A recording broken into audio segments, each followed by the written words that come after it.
Um, we are going to start with a land acknowledgement.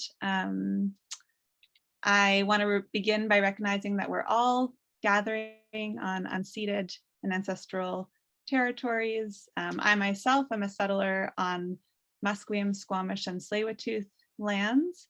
And as we speak about these climate campaigns that are at the level of local government mostly, we also need to keep in mind that these are often usually colonial governments that we're talking about. They're not the governance systems of the Indigenous peoples of these lands. And it's important for settlers like myself to keep our relationship to these lands and peoples at the forefront of our minds and our climate action. Feel free to introduce yourself in the chat and say what territories you're calling in from if you'd like to. I also want to introduce WeCan. WeCan is a network of over 230 climate action groups throughout BC, and we try to provide support and connection for our member groups, and generally uplift and coordinate and mobilize the BC climate movement. And this event is one step in that mission. So we're trying to make it easy for our member groups to plug into existing campaigns so that more of us are rowing in the same direction. And tonight we'll be hearing from people involved in the 3 biggest climate campaigns on a local government level. We'll get to hear from each of our speakers and then do a Q&A. Feel free to just throw questions in the chat as your mind they come up, and we'll be gathering them in a document. And we'll see if I can get to them all. We might not be able to get to them all, but would love to hear them. And folks can always respond in the chat as well if you have answers to them. So without further ado, I would like to introduce our first speaker, Maureen Curran. Maureen is a settler doing her best to learn from those who have been here since time immemorial, practicing how to walk in a good way and encourage others to be in harmony with this beautiful land. She's a mom, a teacher, a scientist, and all of these together led her to find her calling as a water protector. She's had the good fortune to work with a fabulous team that successfully coordinated and supported developing motions to council in her own communities. Thanks to their combined efforts, BC is a world leader in supporting the idea of a fossil fuel non-proliferation treaty. And with your help, we can take it to the next level. Without further ado, I'll hand it over to you, Maureen. Many thanks. It's lovely to be here tonight with everyone. I myself am going to say that I'm very grateful to be an uninvited guest here in Qayqayt territory, also the shared territories of the Musqueam, the Tsleil-Waututh, and the Squamish peoples. And as a teacher, I've been extremely fortunate to work with Indigenous people from all across this land and across the globe, and the things that I've been taught, and I will hopefully have been, weaving them into as much of my work as I can, because it enriches all of us to have that wisdom and understanding.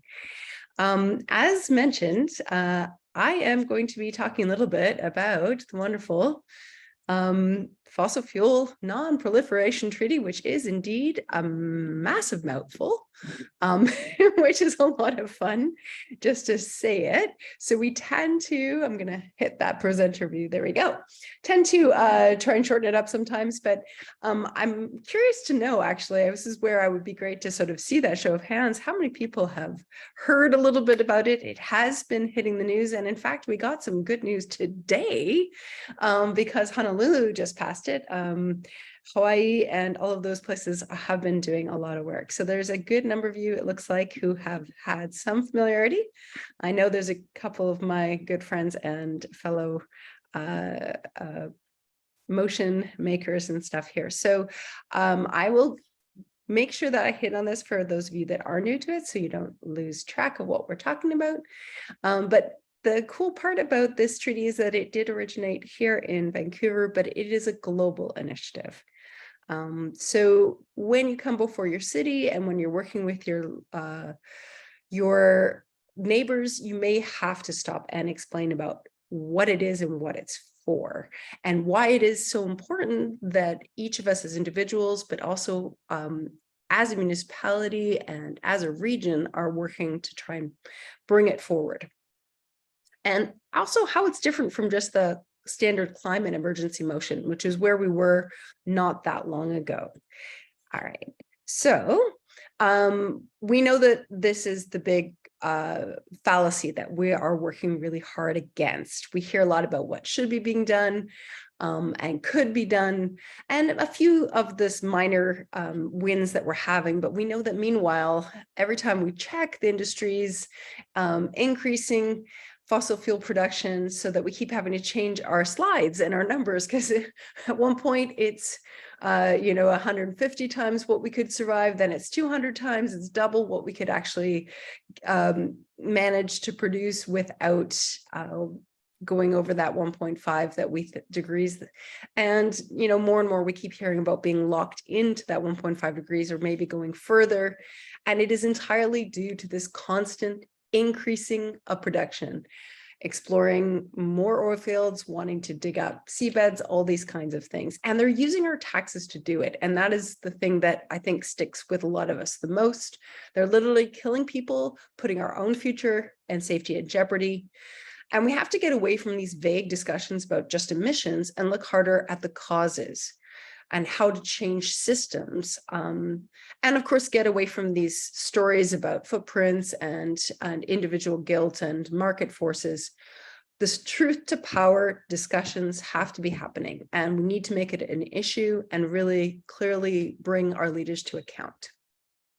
And this can be done while prioritizing workers, local businesses, and communities. That's the big message we have to get, that there's a lot of good stuff. There's only a few people who lose when we do this.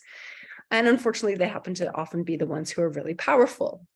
We know that, unfortunately, even right now, right, there's more fires happening down in South America over the last few years, so much devastation, whether it's floods, fires, and so on. The reparation cost from last year alone is supposed to have been over $500 billion. And that's, of course, mostly talking about the damage done to first world nations or to developed nations, rich countries, because that's where the monetary losses are. We also know the losses to life and to the suffering levels in the third, what we used to call third world, it is now called, developing nations or global south. These areas are the ones being hit the hardest. We really can't afford it in money or in safety, right? So we have to really look at when you're bringing these kind of motions to councils, what are the arguments that are going to go with them the most? For some people, it is the humanitarian side. For other ones, you just got to get straight to those budget amounts and talk about, hey, how much is it costing to raise that dike? How much is it costing to rebuild that road after it's washed out by the flood? How much is it costing us when our ferries are canceled all the time, or when we're smoked out and we lose all of our tourist income, those sorts of things, losing crops and watching crop damage. These are the things that could be what hits your community the hardest. And that's what, of course, those are the messages we keep needing to bring to our local politicians. The next part we have to convince them is that, what is this whole treaty about? Why, where is it? Who's written it? Of course, it doesn't exist yet. We're arguing that it needs to be negotiated, and negotiated by global powers, just like trade agreements do, not like the previous Kyoto agreements and so on that are not binding. When we dealt with dangers like the ozone layer and nuclear weapons and stockpiling, those sorts of things, we didn't use voluntary targets. We knew that our lives depended on it, and we made those requirements so it could not be shirked without penalties. We need to do that again, and we need it really fast. Right? Once upon a time, when I was young, this was the big issue, was the idea of we were all going to die in a nuclear war. We managed to avoid that. The next big crisis was that ozone layer, and it gets brought up still now as a great example of how action does actually work. Global action works, but it needs to be binding. You cannot make it optional. So what are the main tenets of what we want this treaty to look like? So we've given it 3 pillars. We know we cannot turn off the taps right away. That's number 1. But we also know that we need to stop making the problem worse. So that's step one, non-proliferation. So stop new exploration production and see if we can manage to funnel all new energy into other avenues. So things like these expansion projects like TMX and Tilbury are just insane when our globe is already on track to already produce more than double what we can actually afford. That makes no sense, right? So what are we going to do to stop that? Well, we need a fair phase out. And remember, again, this is about making sure that the communities that would be hit hardest are the ones that get the most support, not the companies standing in line, just like we saw this happen during COVID, that who got the biggest handouts and bailouts. And it was often the people who walked away and are now still making the biggest profits. And that's got to change because we cannot have that going forward. And the last one is, of course, again, we need real solutions. They are out there already. In many cases, they exist and are being implemented in many places. And retraining for some workers, or at least giving them bridges to get into new work in green energy, as well as all the other kinds of networking that has to happen, right? So these are going to be very specific to each community and each country, but we need a global plan to make this happening. We want thriving communities where workers are going to have good long-term jobs that don't give them cancer, that don't give their families cancer, and that don't leave them having to choose between providing for their families and building a happy and safe future for their kids and grandkids. Once we have those projects up and running, then we can do a full phase out as it's happening, right? But we know that this job sector is going to crash eventually. And we know that the ones who are making a ton of money off of it are going to make sure that they get out and leave our community stranded. We want to make sure that that doesn't happen. We've seen it happen in forestry and so on when milk towns have gone bust because the forestry companies decided it can make more money somewhere else, and they just walk away and leave those people stranded. So BC is, I'm very proud to say, a leader. We have 11 BC municipalities now, and there are over 70 communities around the world, including, as of today, Honolulu, which is fantastic, that are already supporting this idea of a non-proliferation treaty. We know our communities need support. They're the ones being left to pick up the bills and to cover so much is being that is being downloaded onto them because of climate change and so many of the other stresses that are happening related to climate change, right?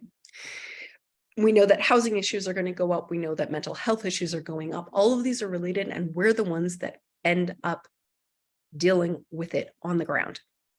So you will find that a lot of your community councils are really actually super open to these kind of ideas. We just need to show them that this could work. So I have a lovely picture here of us in New West where we did a vigil. There's also, I want to, make a little statement. Victoria was our 50th that signed up, so that was pretty exciting. And yeah, the first steps to get going are going to be tough, but we know in the end there's going to be so many benefits. Those changes in infrastructure are not going to be easy, right? We know that mitigation is super expensive. We know that, like I was saying, rebuilding roads and dikes and hospitals when things are destroyed is not something that is sustainable. So we have to make sure that everyone has the idea that, we can do better, and we need to be working certainly on some of that mitigation, but also on the prevention. Here's just a couple of the cities that have gone and gotten it started, and no city's too small. We've had View Royal, we've had Islands Trusts, and it could be your city that's next.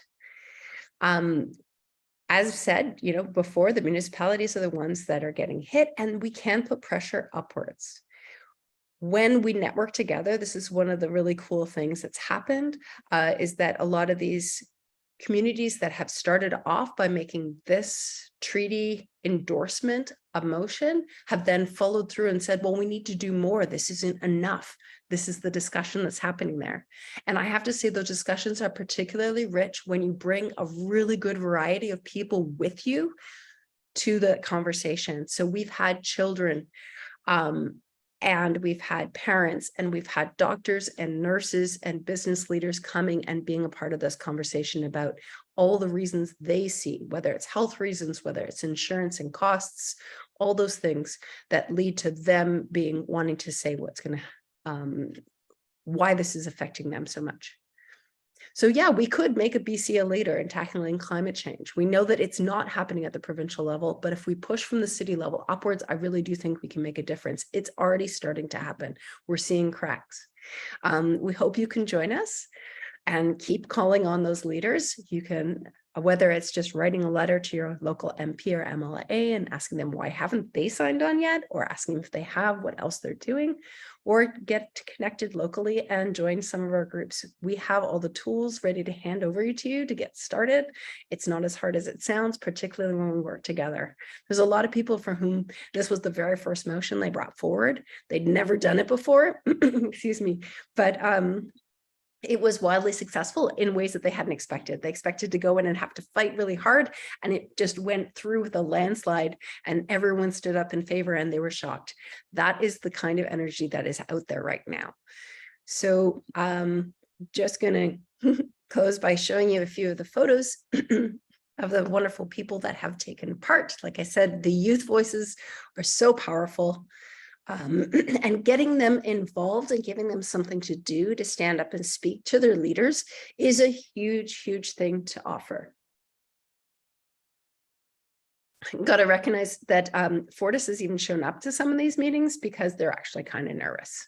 So, you know, when you start showing those slides and let them know that the options are there, we know that the damage that's happening right now is terrifying and scaring a lot of people, that there are places out there in the world around the globe that have been calling for this treaty.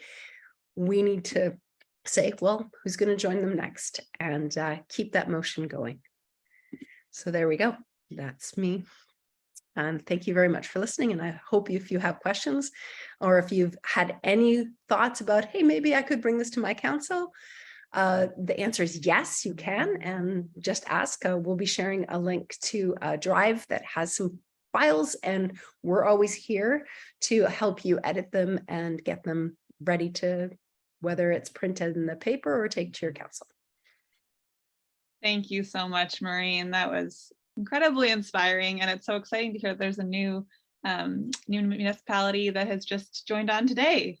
Congratulations. I think we just have time for one quick question. So I'll ask, someone in the chat asked, for those who have passed this motion in their municipalities, how do you hold your councillors accountable? What is the next step for that once it's passed? Well, I think the easy answer to that is that Liz is going to be presenting a little bit later, and she's been working with us a lot on what kind of motions you can go forward with from there. Obviously, it really very much depends on your local council, but for us, we've been working hard with her on that, getting gas out of new buildings, and looking at other options as well, and just mobilizing people to get involved and look for, even if it's just trying to push for more bike lanes and more car-free zones in your city. There are a lot of options out there, and there's a lot of things that you could go and support that are already happening and just need a little extra nudge. Thank you so much. Wonderful, and so exciting that these presentations are leading into each other. There's great collaboration happening. Thank you, Maureen. Really, really appreciate it, and all your work. Next, we are going to hear from Andrew Gage. Andrew Gage is project lead for West Coast Environmental Law's Climate Change Program and part of the Secretariat for Sue Big Oil campaign. Under his direction, West Coast climate work has focused on legal and professional consequences to industry, government, and professionals of failing to address climate change. Andrew is an expert witness before the parliamentary committees considering the Canadian Net Zero Emissions Accountability Act, enacted in 2020, and is the author of a book chapter on climate litigation and loss and damage. Andrew dedicates his work to prevent and minimize the impacts of climate change to his 2 children. Thanks so much, Andrew. I'll pass it over to you. Thanks very much. And thank you to WeCan for hosting this event, and great to see so many familiar faces, including some people who are already involved in the Soo Big Oil campaign. Maureen's work, and Maureen was talking a lot about the costs that we're experiencing, and the local governments are increasingly experiencing from climate change, the $500 billion last year. And the Soo Big Oil campaign very much picks up on that theme, and it says, local governments have to actually take action to protect us from those costs. So we're very much in agreement on that, and that under Canadian law, those local governments actually have the power to hold the fossil fuel industry accountable for a fair share of those costs. We believe that this is an effective tool to actually allow us to challenge that power that Maureen talked about, the power that this industry has that has been so effective in standing in the way of action. The clearest manifestation of that power, I think, is what Greta refers to as blah, blah, blah. And we've had years of that, of course. I was 19 when the governments of the world, and I had a lot more hair then, when the governments of the world came together and pledged to stabilize greenhouse gas concentrations in the atmosphere at a level which would prevent dangerous anthropogenic interference with the climate system. I was 25 in 1998, just a few years later, when the American Petroleum Institute, Chevron, Exxon, and other companies secretly drafted their global climate science communications plan, which said that victory will be achieved when those promoting action on the basis of science appear to be out of touch with reality. And every year we get more blah, blah, blah, and more emissions. And there's a direct relationship between those, of course.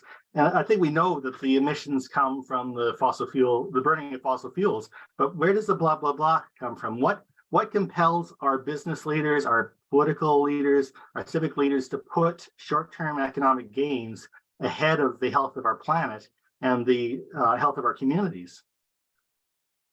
I would suggest that there's a direct correlation between that power and the profits made by the fossil fuel industry, selling the very products that give rise to climate change, and the blah, blah, blah. And in fact, we saw evidence of that just recently when, after posting record profits, both BP and Shell, who are considered to actually be more progressive on the climate file than many oil and gas companies, announced that they would be putting the brakes on their action on climate change and postponing it because they're just making so much damn profit.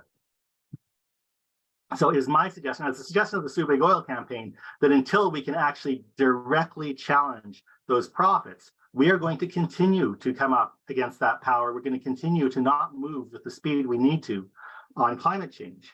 And the thing is, those profits are an illusion. They only appear, they only manifest because the oil and gas industry, the coal industry, fossil fuel industry is making profits, and they are not paying for the costs that their products cause.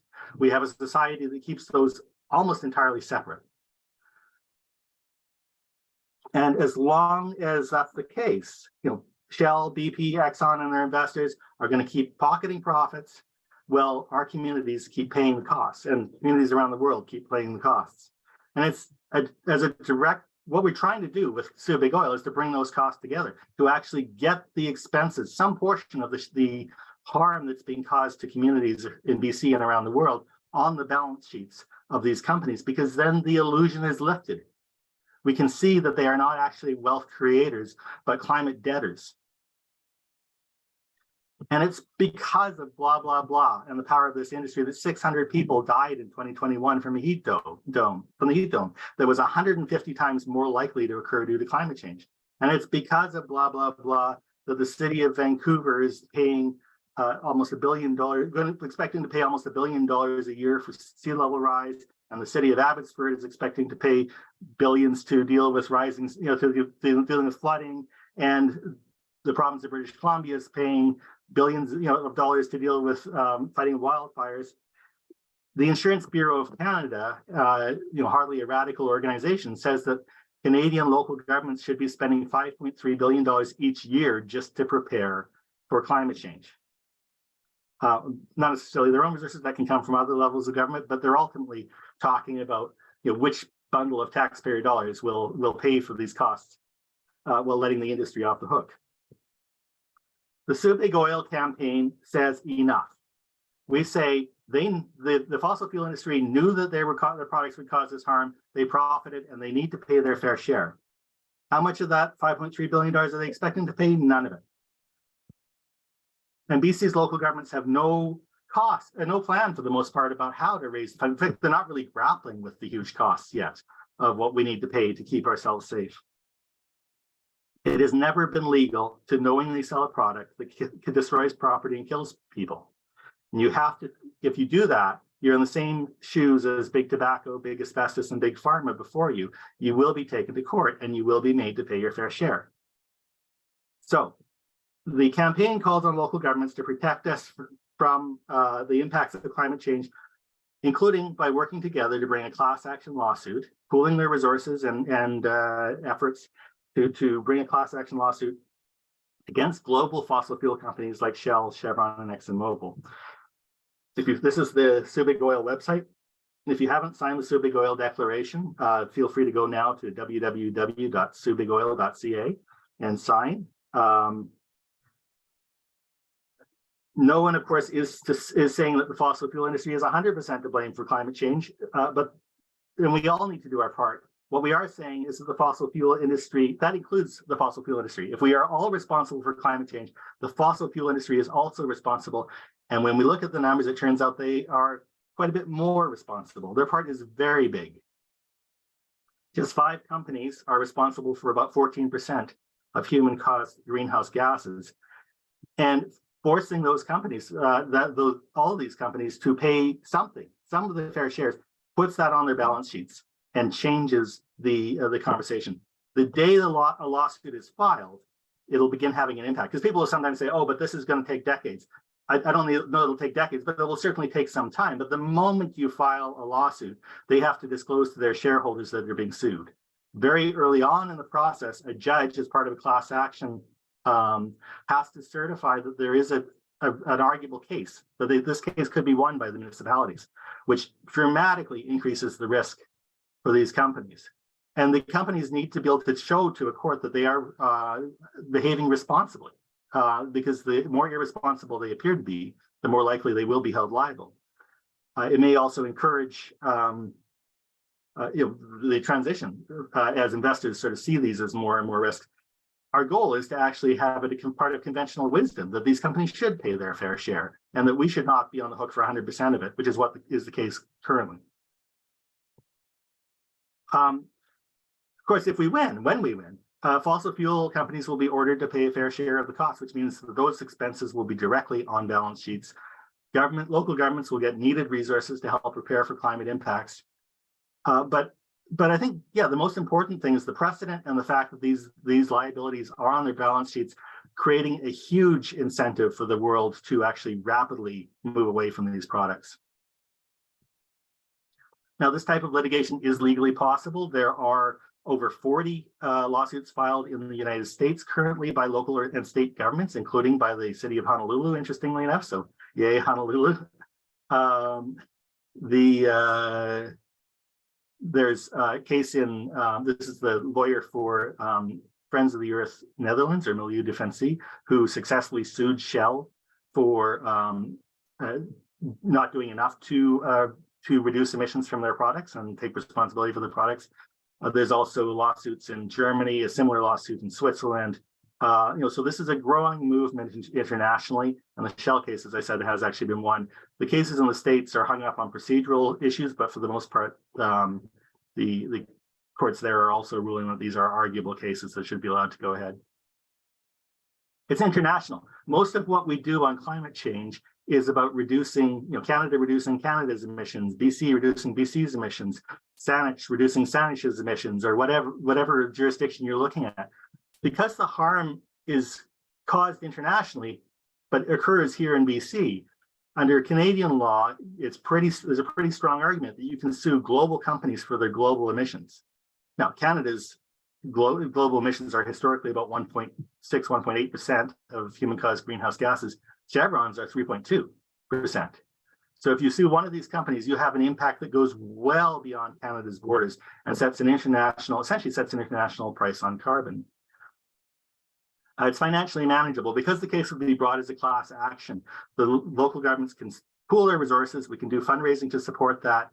They wouldn't be hiring us, just to be clear, because there was a suggestion early in the campaign that was the intention. They'd be hiring a team of lawyers that specialize in class action litigation.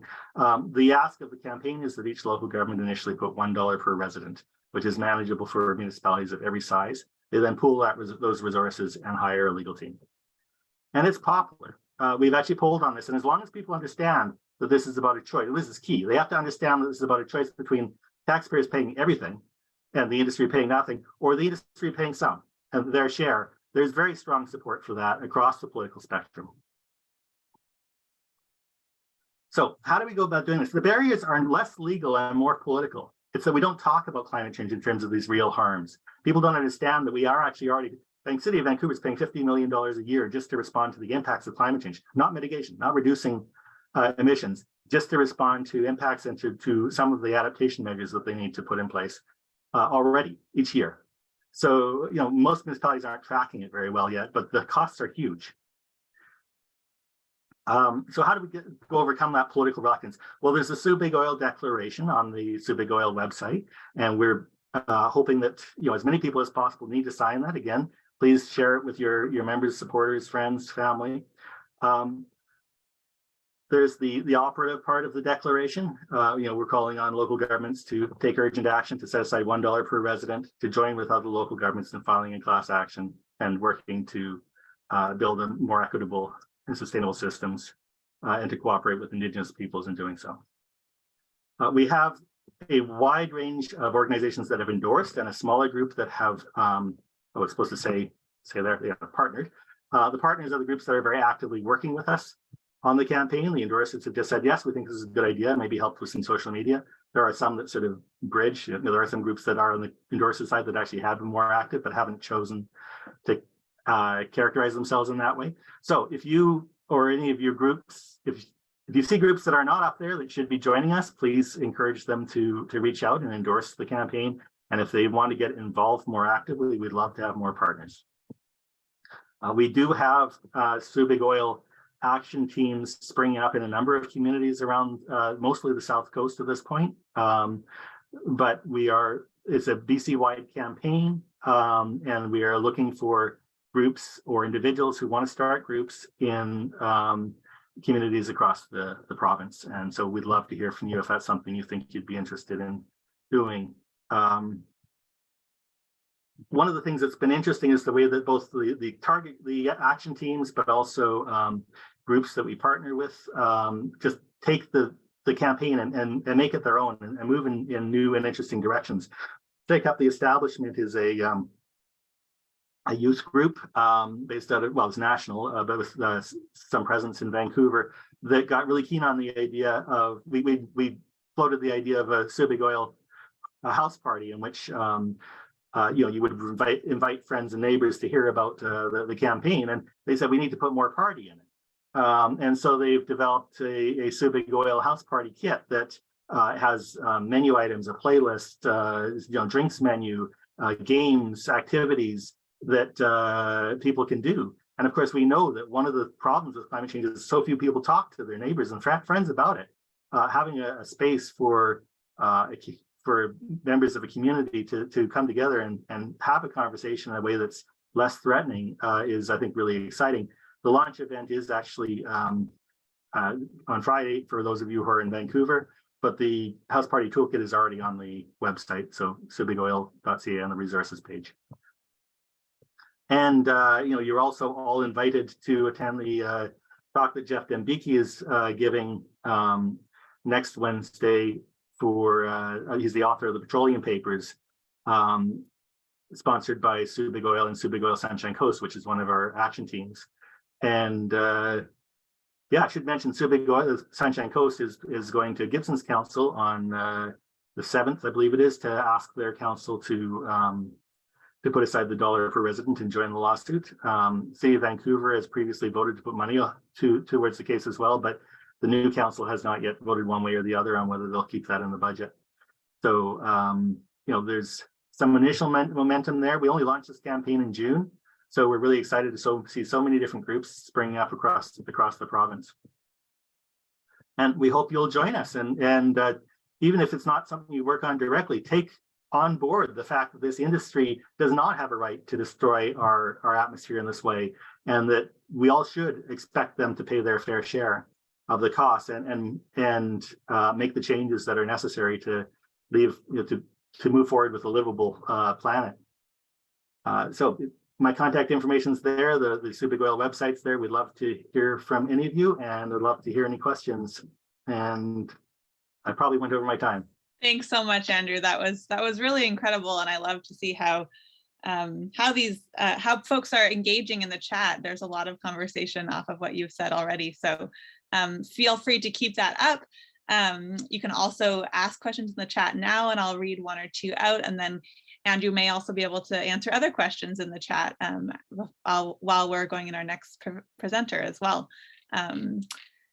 Thank you very much. Okay, one question I'll ask from the chat is, are you not looking for national groups to endorse or partner with? So, yes, I think we would love to talk to national groups. The Subig Oil campaign is a BC campaign for a couple of reasons. One is that we're a BC-based organization. Although we've spoken to some national groups, we've never found someone who wanted to take a lead on it nationally. But also, I think really importantly, BC's class action legislation is unique in the country in that if you bring a class action under BC's legislation, that protects you from having to pay the other side's legal fees if you lose. That is quite important. I mean, we believe there's a solid basis for this case, but there's no doubt you're going up against some huge companies with huge resources with a case that hasn't been brought before in Canada. So, having that guarantee that it needs to be, that a local government won't end up on the hook for, Chevron's legal fees is a big advantage. That being said, I think that this is a conversation every community in the world should be having, in the sense that we cannot continue to afford just to assume that the fossil fuel industry will pay it, and it doesn't serve us well in terms of solving the climate crisis either.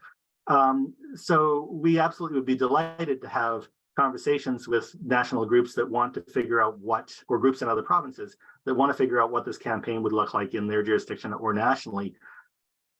We probably aren't inviting sign-ons to the Subig Oil campaign in BC unless they have an active BC presence and want to include themselves on that basis. Great, thanks so much. I think we've got time for one more.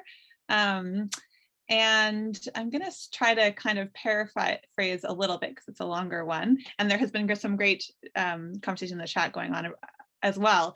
But I'm wondering, someone's asking, are you sure that stopping, fossil fuels and going after fossil fuel companies is the way to go about this? Should we be accelerating other sources of energy? Nuclear energy is the one that was put in this question, or something to replace fossil fuels, rather than sort of going after the fossil fuel companies themselves, using more of a market approach instead of this? Well, I think this is very much a market approach. I mean, this is what we have globally is a classic externality where an industry is making huge profits, not paying for the harm caused by their products. I mean, and the pollution that they cause both directly and indirectly. And so, it's because I would argue that it's because of that sort of, again, I said it in the slides, the separation of the profits and the cost, that the fossil fuel industry has remained competitive for as long as or appeared to remain competitive for as long as it has, and also has had an incentive to actually actively work against meaningful progress. And I think we continue to see, and it's not just the industry, it makes that industry appear profitable, like a wealth creator to governments who then continue to subsidize them. This is why the Trudeau government, who is, says all the right things on climate change, is bending over backwards to subsidize carbon capture and storage, which you know, I mean, there's lots we could go into there, but it's even if you grant all of the claims that industry wants to make about that, it's a non-solution in terms of the emissions from their products. It only makes sense if you are not taking any responsibility for the harm caused by your products. So I think renewables are increasingly competitive against the oil and gas industry and fossil fuel energy, but they've been doing it with one hand tied behind their back because they don't have the same footprint that the oil and gas industry has. They don't have the same impact on the planet, and yet they're being taxed the same. They're getting less subsidies, and the fossil fuel industry is not paying any of the harm. So I view this as very much a market solution, but it's a market solution that doesn't require us going to government and ask them to change the subsidies regime or the tax regime. It actually uses existing legal principles to hold this industry accountable, and that's hugely powerful because we've seen how beholden governments are to this industry. Thank you so much. That was wonderful, and I really appreciate you clarifying that. Many industries do have consequences from their products if they cause harm, right? And that fossil fuels haven't been held to the same standard. So thank you very much for clarifying that and for your entire presentation. There were some other questions in the chat, so I would encourage you, Andrew, to go and look through them. And if you want to do and can I just call that Manvi from Shake Up the Establishment, I see it on the call, and put in the link to information about the Friday house party launch if people are in Vancouver want to attend that. Wonderful, thank you. Yeah, and we will be sending out some resources afterwards, so we can try to include those as well. Thank you for plugging those events. It's always great to get the word out. Thank you. We're going to move on to our next speaker. This is so rich, all these incredible speakers. Our next speaker is Liz McDowell. Liz has been advocating for climate action and climate justice for over 20 years, and she's currently the Senior Campaigns Director at Stand.Earth, where she works on oil and gas and forest campaigns and helps local governments transition off fossil fuels as part of the Safe Cities movement. She's particularly passionate about winding down fossil fuel production and accelerating the clean energy transition in a way that centers and supports impacted communities. Liz is grateful to live on the unceded territories of the Tsleil-Waututh, Musqueam, and Squamish nations in East Vancouver. And I welcome you now, Liz. Thanks so much. Yes, hello. Really nice to be here. Thanks for having me. And this is such a great conversation. Super fun to get to jump in after Maureen and Andrew and add another lens. Another thing that municipalities can do. And someone in the chat, I think it might have been Calvin, teed this up really beautifully. So thank you, Calvin, for saying this is Safe Cities, which is, I'm going to be really focused on talking about what local governments can do to get gas out of buildings. Which I generally call building electrification, focus on that way. And I will tell you more about why on that before I'm done talking. And really wanted to say this is one of the ways that municipalities can make concrete their commitments in endorsing the Fossil Fuel Non-Proliferation Treaty. And, Sue Big Oil is another way that they can make concrete commitments. I think that's a great step to take. And this is another one. So I'm going to try not to talk for too long and hopefully leave space for some good conversation. These first few slides, I'm going to go pretty quickly through because I'm guessing this is information that many of you on this call already know, but just to frame us up a little bit about why focus on buildings. So here in BC, many of our buildings are heated with gas. Water is heated with gas. And then, of course, we also have gas stoves and decorative fireplaces.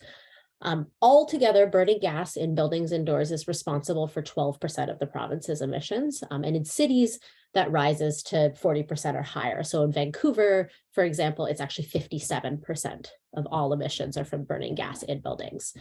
And yet, we seem to keep making the problem bigger. We haven't started digging this hole yet. So last year, Fortis hooked up 10,000 new gas lines in the province.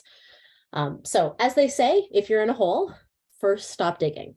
And so this is really about, we do need to eventually, of course, and in the near future, start thinking about transitioning our existing building stock, and I'll talk a little bit about that as well. But we really need to stop gas in new buildings for climate reasons, and for our health, the health of our families, our loved ones, our neighbors. Some of you might have seen, this data has actually been around for a long time, but there was a new study that came out in December that ignited a bit of a media firestorm and a culture war backlash in the US and all sorts of things. But the numbers are really stark. So burning gas indoors, particularly gas stoves, is comparable to living with a smoker. And so it is attributable to about 13% of childhood asthma. Also, electrifying buildings can really help promote and increase equity. So it is not an exaggeration to say that heat pumps save lives. Heat pumps, electric heat pumps used in buildings, all automatically also provide cooling. And so in future extreme heat events like last year's heat dome, you wouldn't, if every home and every apartment building, every apartment had a heat pump, you would not have people dying in their hot apartments because of lack of adequate ventilation. It's just like, it's straight up, and particularly if we're electrifying buildings in a way that prioritizes and promotes low-income housing, rental housing, all sorts of other non-market housing, housing for seniors, then you can really see this as something that can help improve the health and well-being of our communities and our buildings. And municipal leadership is really important for two reasons, I would say. So first of all, again, cities are a huge part of where most of our building stock is. And in the absence of federal leadership and provincial leadership, local governments can actually make a really big impact. Secondly, if enough local governments lead the way, we start to see higher governments take action, because municipalities in BC don't have the power to outright say, no new gas hookups in buildings anywhere, and also let's start retrofitting building stock. The province does. But what we've seen, so for example, with the Safe Cities campaign, which has been supporting communities actually in the US for several years now, has seen in Washington State just last year, we had a wave of local governments that decided to say new construction needs to be all electric, and then the state followed suit. And we're starting to see that in New York as well, and we really want to see that in BC. So local governments can make a difference in and of themselves, but also they can catalyze action by the province. That's really important. So what can municipalities actually do? Now, we could fall down a technical rabbit hole right here. We are not going to. However, I want to say, so the edge of municipal power, the edges of local government power is like actually quite fuzzy and not necessarily well understood. A lot of elected mayor and council think that they have fewer powers than they actually have. And so there are a few things that municipalities can do. And what we often hear is, oh, well, Vancouver can do what Vancouver does. They have the Vancouver Charter. Our community can't.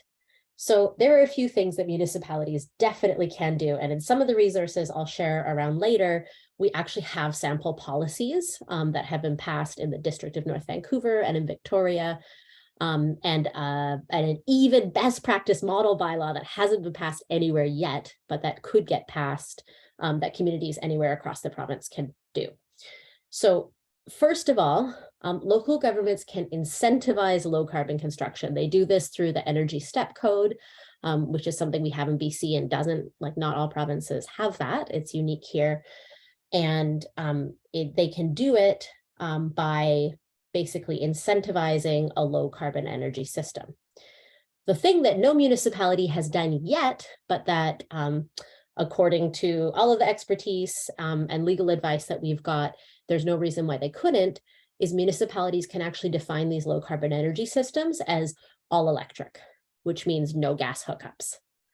And all electric commonly, like if someone has on-site geothermal or if they have a backup generator, like that's okay, just really no gas hookups. So municipalities can do this. Pretty soon, thanks to a change in provincial government policy starting at the beginning of May, municipalities will have a little bit stronger power. Instead of incentivizing, they'll be able to require low carbon construction. Although these new powers coming from the government don't give them the ability to say no gas hookups, which does leave the door open to Fortis's sneaky renewable natural gas that they are trying to push into new homes. So there's a bit of we have a model bylaw that we would love to see some local governments pass that actually layers these two powers on top of each other. And all that to say, without trying to fall down this rabbit hole, local governments can actually do a fair amount. And momentum is growing.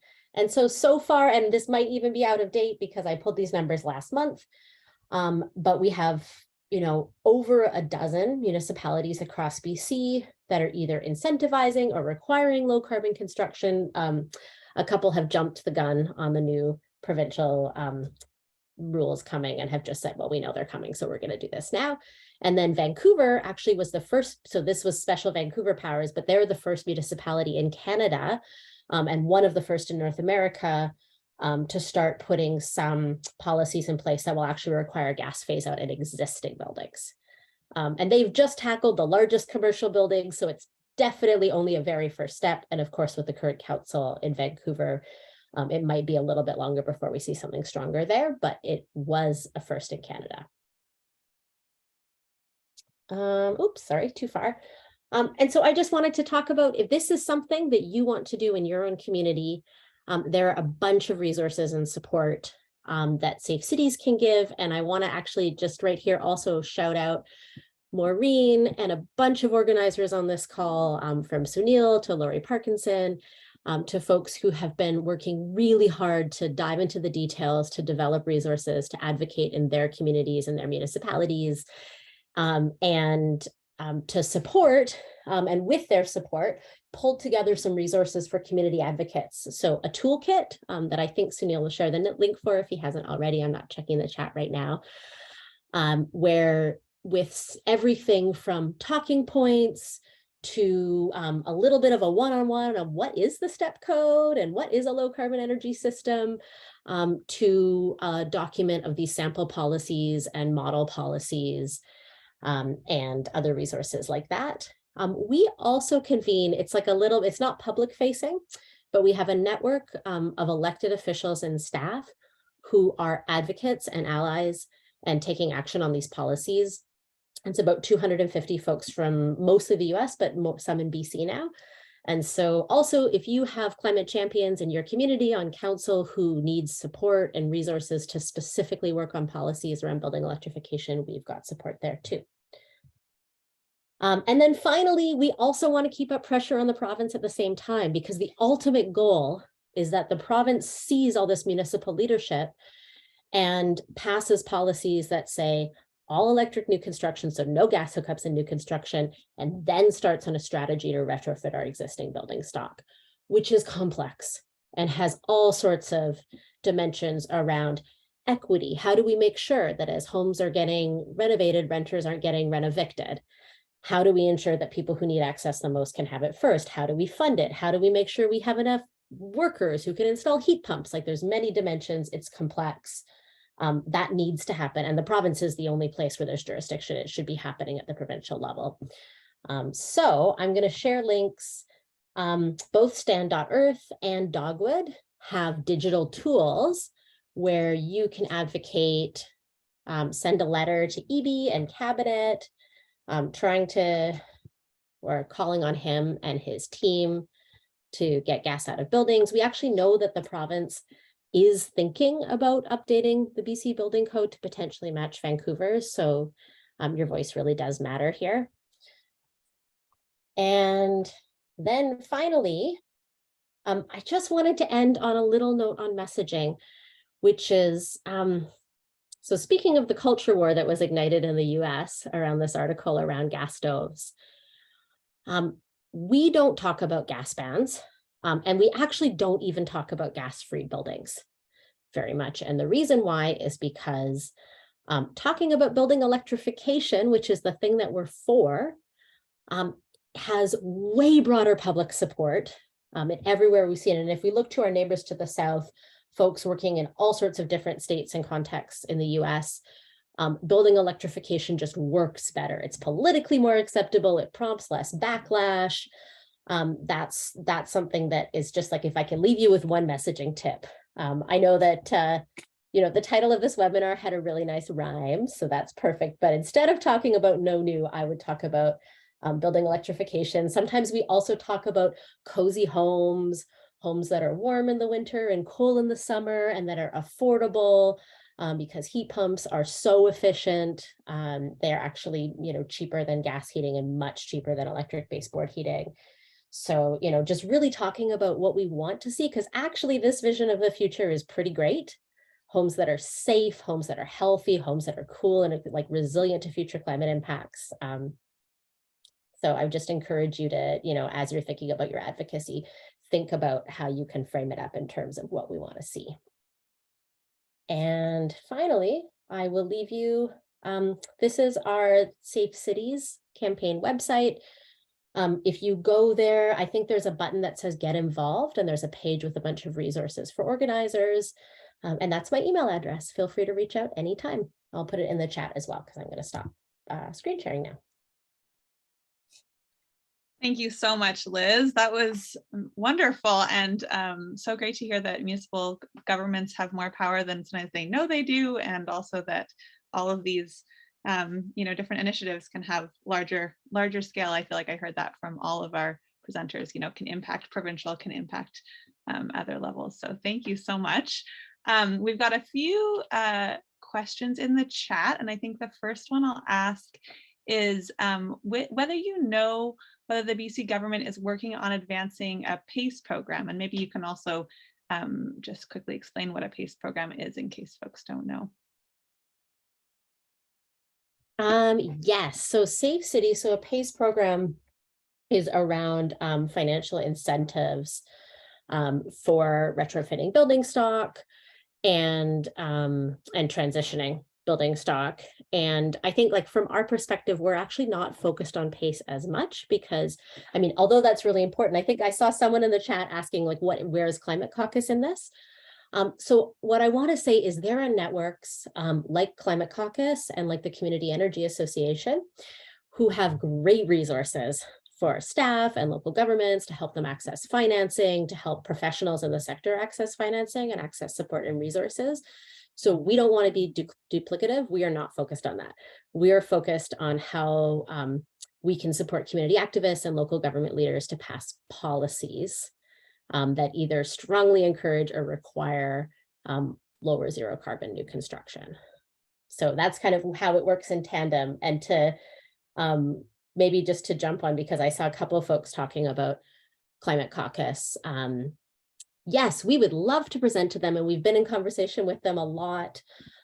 They don't necessarily see themselves as much of an advocacy organization. I think this ask is a bit radical for them right now.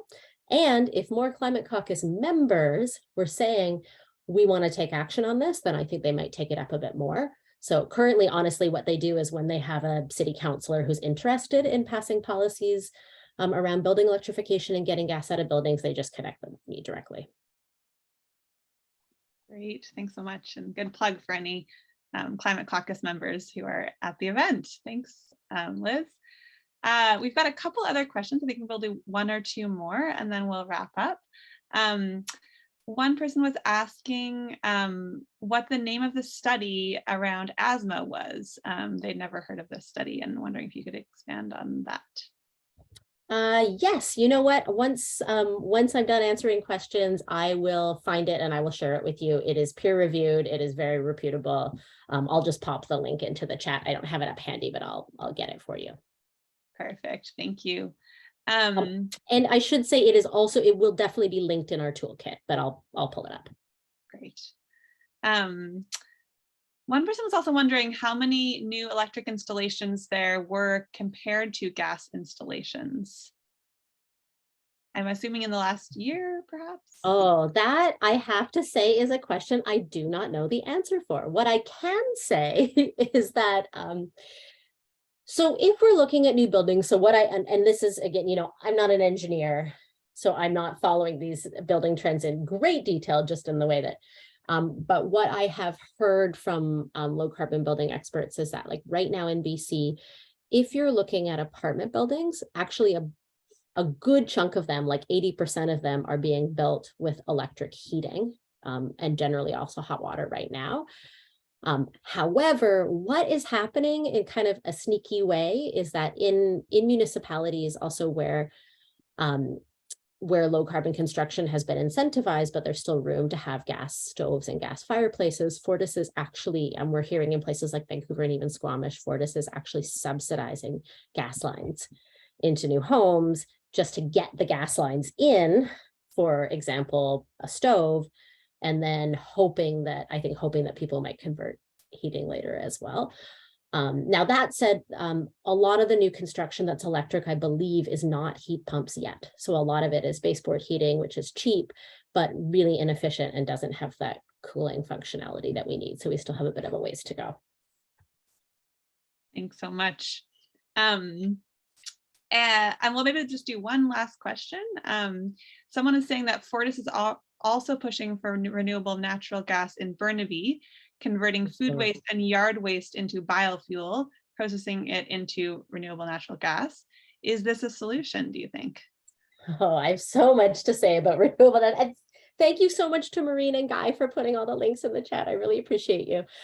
I have a lot to say about renewable natural gas. And actually, in fact, I wrote a whole briefing note for municipal governments on it.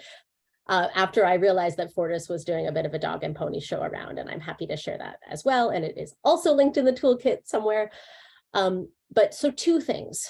True renewable natural gas is, first of all, it's not all created equal. So some RNG, so it comes from agricultural waste, from cow methane, from wastewater treatment plants, from compost, yard waste. Some of it truly is very low carbon. Some of it is actually not that low carbon. For example, agricultural waste.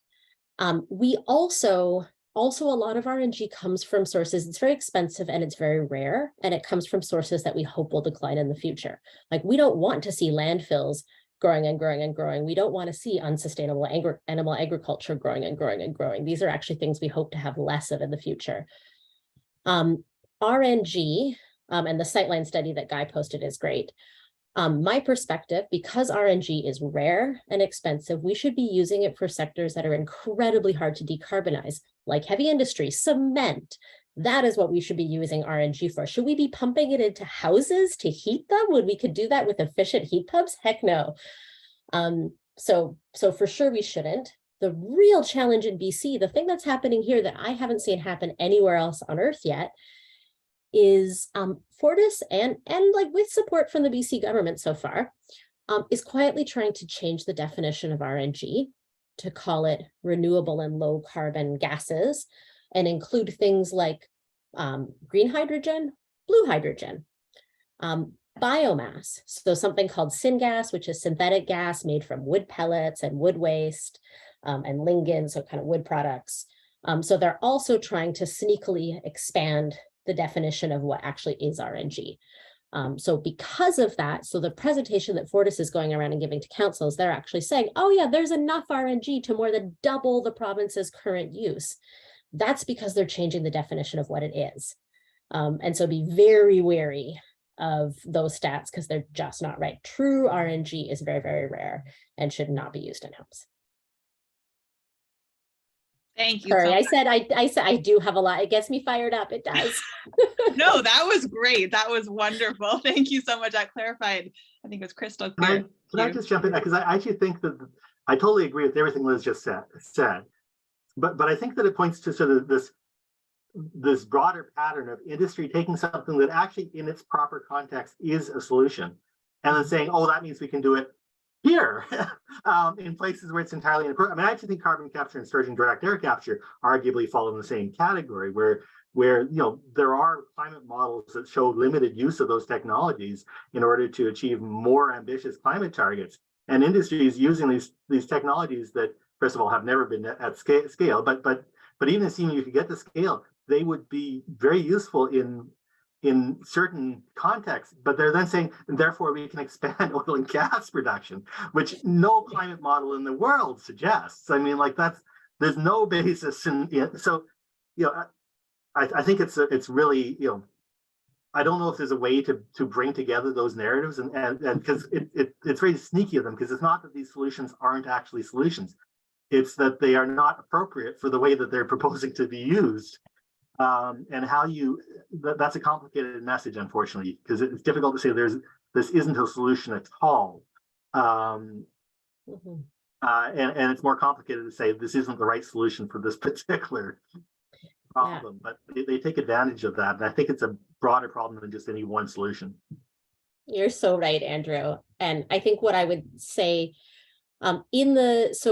a group of us, I think I see Karen on this call and Maureen, and some folks in New West actually worked with Councillor Nadine Nakagawa to draft a motion in New West that specifically says we encourage our preferred use of, heating and hot water as electric heat pumps.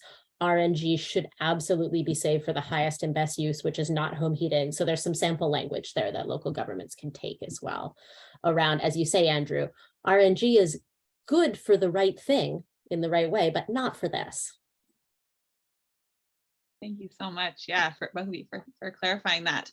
Oh my goodness, I wish we could go on and have more of a fulsome conversation with you all, but maybe we can just get all three speakers back up here spotlighted, and just have a big round of applause. You can come off mute for 1 second and do a little applause, and then we'll mute you all again, and we'll say some thank yous. So thank you all. That was so Thank you. Well done. Thank you. Thank you all for being here. It makes it Thank worth you, a while. This really is a community effort. Everything that we've managed to accomplish has been done through working with groups like you, people who get interested, get fired up, share it with others, and realize that, you know what, I can do this too. And just reach out, tap a few shoulders, get a few friends to come out with you, and it makes a difference. The famous phrase that, everything that matters has been because a few people decided to stand up and fight for it. So this is what we're doing together. Definitely. Well put, Maureen. Thank you so much. Wonderful. Well, I just want to say again, a huge thank you to all three of our incredible speakers, and all the gems that you shared. I feel like there's going to be a lot of follow-up resources that we can put into an email from the chat, and from all of you. So thank you so much. And thank you all for coming on a Wednesday night. I think it's snowing here, for getting cozy with us and coming tonight and learning from these incredible folks. I also want to thank the organizers of the event. Our Weekends local government team spearheaded this event and have been working on it for months. And just a huge thank you, especially to Sunil and Sebastian, who were spearheading it, and to all the members of the local government team for all your work to make it such a success tonight. If this event was useful to you, Weekend is going to be doing more events like this. We want to plug our member groups and anyone interested directly into organized campaigns that are already happening. So one of the ways we're going to do this is our Climate Action Provincial Assemblies. And the next one is going to be April 15th. And we're going to have a whole bunch of different breakout group rooms on different topics of climate action. So people can get to, go and hear about campaigns that are happening and how they can, their groups can collaborate with those campaigns and get involved. So keep an eye out for that from Weekend's newsletter and social media. It's on the morning of April 15th. And this event was recorded, so if you missed any of it, or have other political friends that you want to watch it with, we will be sending it out after this event, as well as some links to resources for the three different campaigns that were spoken about. We'll also be sending this video event and a link to resources. Sorry, I just said that. It was written twice in our script accidentally. My bad. Again, just one more final thanks to all of our speakers and to everyone who attended. Really, really appreciate you coming tonight and all the wisdom you shared. the picks of people who spoke, and also in the chat, there's a lot of wisdom shared. So thank you very much. We can come off mute one more time and say goodbye, and then we'll close out. Thank you, everyone. And thanks so much to you, Mary. Thank you all. Bye. Great presentations. Bye. Bye for now. Enjoy the snow. Yes, super helpful. Yeah. Bye-bye.